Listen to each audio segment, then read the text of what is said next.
It was late September last year, and business had slowed down for me. I've driven cabs around Jersey City for almost 5 years now, mostly picking up late-night airport rides or weekend bar hoppers downtown. I usually stick to Uber and Lyft since it's safer, but every once in a while I still take direct calls from a few regulars who prefer paying cash. One night around 11 p.m., I got a call from a number I didn't recognize. The guy introduced himself as a friend of one of my regulars, Carlos. He asked if I could pick him up at an apartment building on Kennedy Boulevard, cash only, no apps involved. Normally I wouldn't take unknown callers, but he mentioned Carlos and sounded legit enough. Besides, rent was due soon, so I said yes. He gave me the address, an older building I vaguely knew, near Journal Square. As I pulled up to the curb, I texted him. He immediately replied, instructing me to drive around to the back alley entrance, saying he had something heavy to load. The alley was narrow, dimly lit by a single flickering bulb above a rusted metal door. I parked and kept the engine running. Through the shadows, the guy stepped out. He was average height, dressed casually in a black jacket, jeans, and a baseball cap pulled down low. He motioned for me to roll down the window. I did, and he leaned in, speaking quietly. "Hey man, could you give me a hand real quick? I need to get a bag from the basement. It's a bit heavy." Now, right away, something felt off.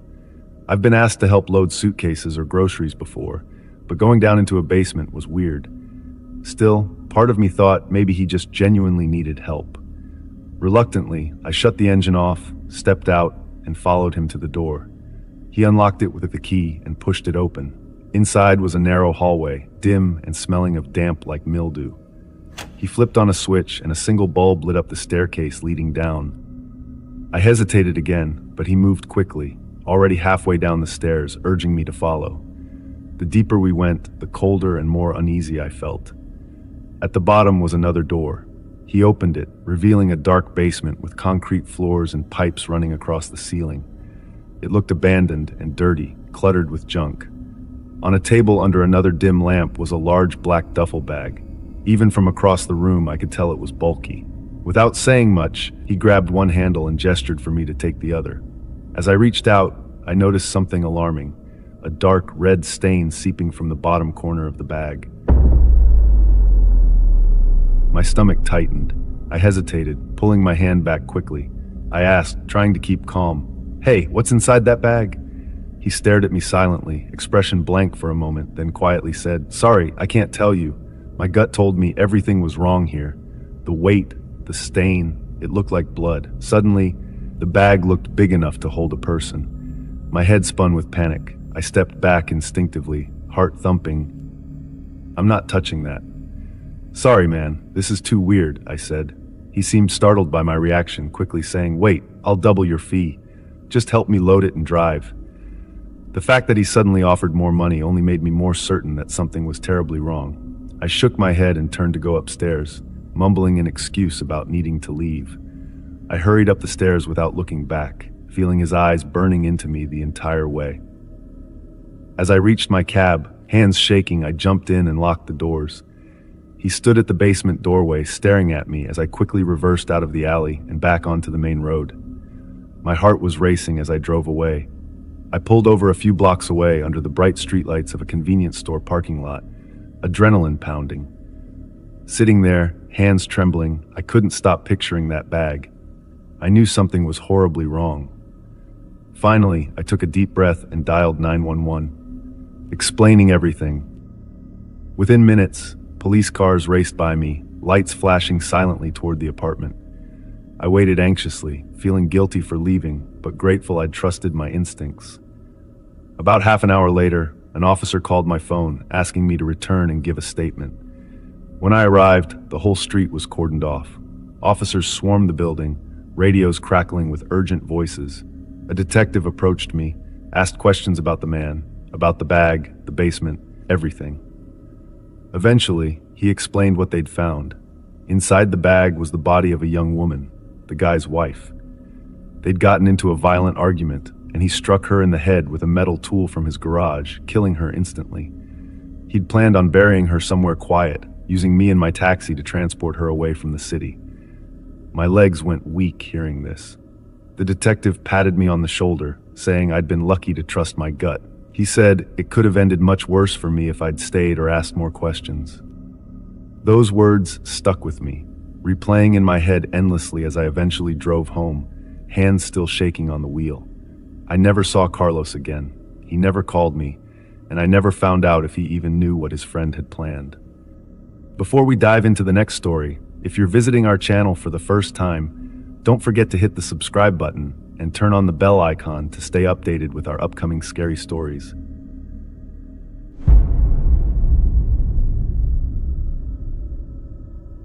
A few months ago, I was living on a rhythm so steady it felt mechanical. 5 days a week, the same pattern repeated. I finished the evening shift at a small insurance claims call center on Broad Street, powered down my computer, and left the building with the spill of other agents. The ride on the R train took me from Manhattan to Astoria in about 20 minutes. I liked that part of the commute. Inside the car, I could lean back, close my eyes, and let the carriage rock while I unwound from 8 hours of polite voices and policy numbers. By 9:15, I was usually stepping out of the 30th Avenue station and making the short walk to my apartment. I lived on the top floor of a 3-story building with a landlord who kept the hallway smelling of fresh paint. It was a simple, predictable life, and I liked it. One Thursday in early March, that rhythm cracked. Snow had melted only a week before, and the sidewalks were still lined with gray piles of ice. I clocked out at the usual time, collected my coat, and was halfway to the subway when I remembered I was out of dish soap and bread. My neighborhood market stayed open late, so I decided to shop after I got back to Queens. It felt harmless, just a minor adjustment to the schedule. The market sat on the corner of 31st Street and Newtown Road. The fluorescent lights inside threw a cold glare onto the sidewalk. I pushed through the door, grabbed a handbasket, and walked the familiar aisles. Halfway down the canned goods row, I heard someone call my name. In that bright room, with music playing overhead, I needed a second to place the voice. It was Rachel, a girl I had been close with in high school in Brooklyn. We had drifted apart after graduation. She was holding a bag of rice and smiling like she had been waiting to bump into me. The surprise felt warm, and soon we were catching up in the middle of traffic. After a few minutes, she suggested grabbing a bite at the 24-hour diner across the avenue. My grocery run could wait. The chance to talk with an old friend seemed rare and worth the detour. The diner's metal sign buzzed above the door. Inside, a line of empty stools faced the grill, and the only other customers were a couple sharing coffee in the back booth. Rachel and I slid into a booth near the window. We ordered fries and milkshakes and talked about ordinary things. Jobs, rent, her plan to start classes at LaGuardia Community College. Time blurred.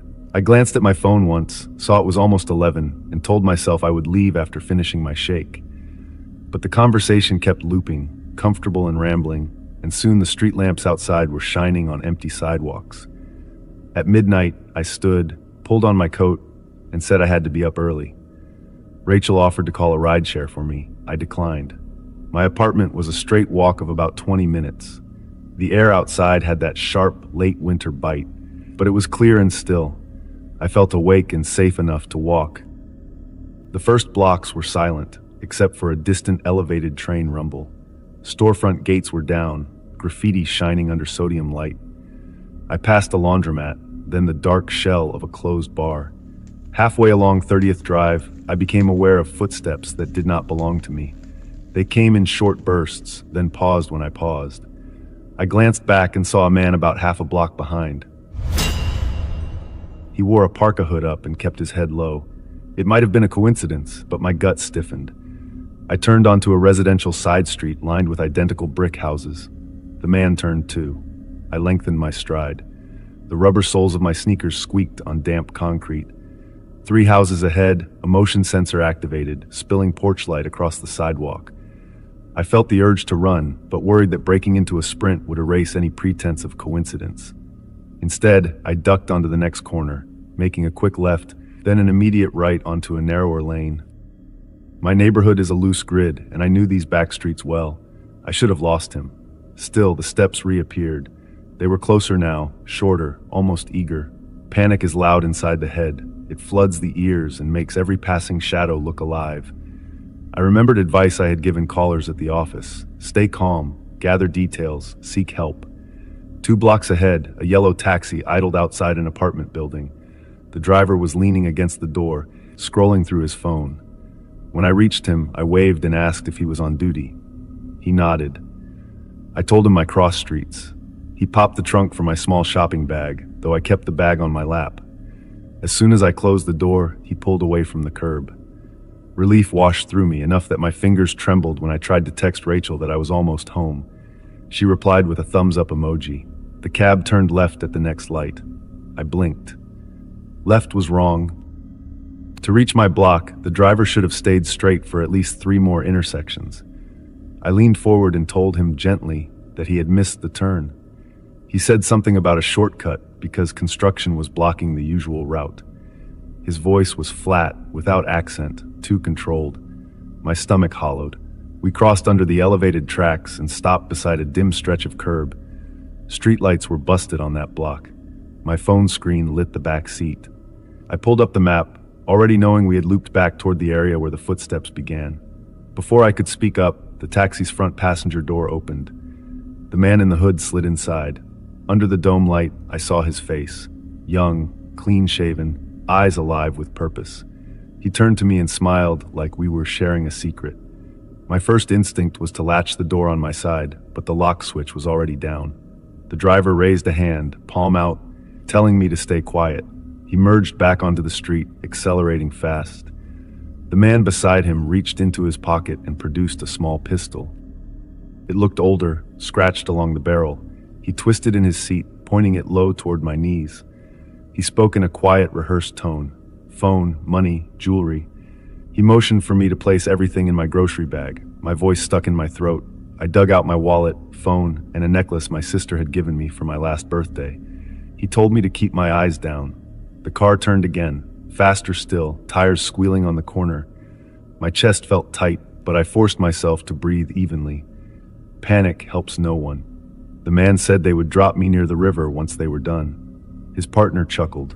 I pictured the dark paths by the water, far from any house. I pictured headlines the next day. Red and blue lights flared across the rear window, washing the seats in sudden color. A police cruiser had appeared behind us, siren off but flashers spinning. For a second, none of us moved.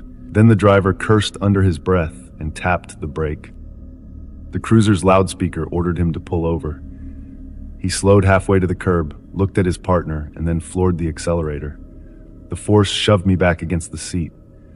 The hooded man whipped around, pistol raised, but the lights behind us swerved with every move. I grabbed the door handle, praying the child lock was off. It clicked. Wind roared as I pushed the door and threw myself onto the asphalt. I hit hard on my side, rolled, and scrambled upright, sprinting toward the cruiser, waving both hands. The officer inside jumped out and met me halfway, asking if I was hurt. My voice came out raw as I explained. The other officer took off after the taxi, tires howling. The one beside me guided me to the cruiser's front seat, shut the door, and called for medics. My palms were scraped, coat sleeve torn, but nothing felt broken. Under fluorescent light at the precinct, I gave a statement. They logged my belongings as stolen, offered to call a family member, and eventually drove me home at 3 a.m. 2 days passed. I called out sick from the call center and kept the television off. Every small noise outside made me tense. On Sunday evening, someone buzzed the intercom. It was Detective Reyes, the officer who had taken my statement. He stood in the hall holding a sealed evidence bag containing my wallet, phone, and necklace. He said the suspects lost control during the chase, clipped a tree on Hoyt Avenue, and tried to flee on foot. The passenger had fractured his ankle. Both were now in custody, facing armed robbery and kidnapping charges. I thanked the detective and signed the receipt form. As he turned to leave, he paused, told me the speeding was the only reason the patrol unit noticed them. They were clocked at 42 in a 25 zone. A simple traffic stop had broken the plan wide open. After he left, I placed the necklace back around my neck. It felt heavier than before, like every link carried the weight of that night. I still walk home from work, but I vary my route. I no longer wave off offers for a ride when friends ask. The city is the same, but the edges are sharper. On some evenings, when a car idles too long at the curb, the memory rises, clear as glass, of a hooded figure stepping into a cab and closing the door.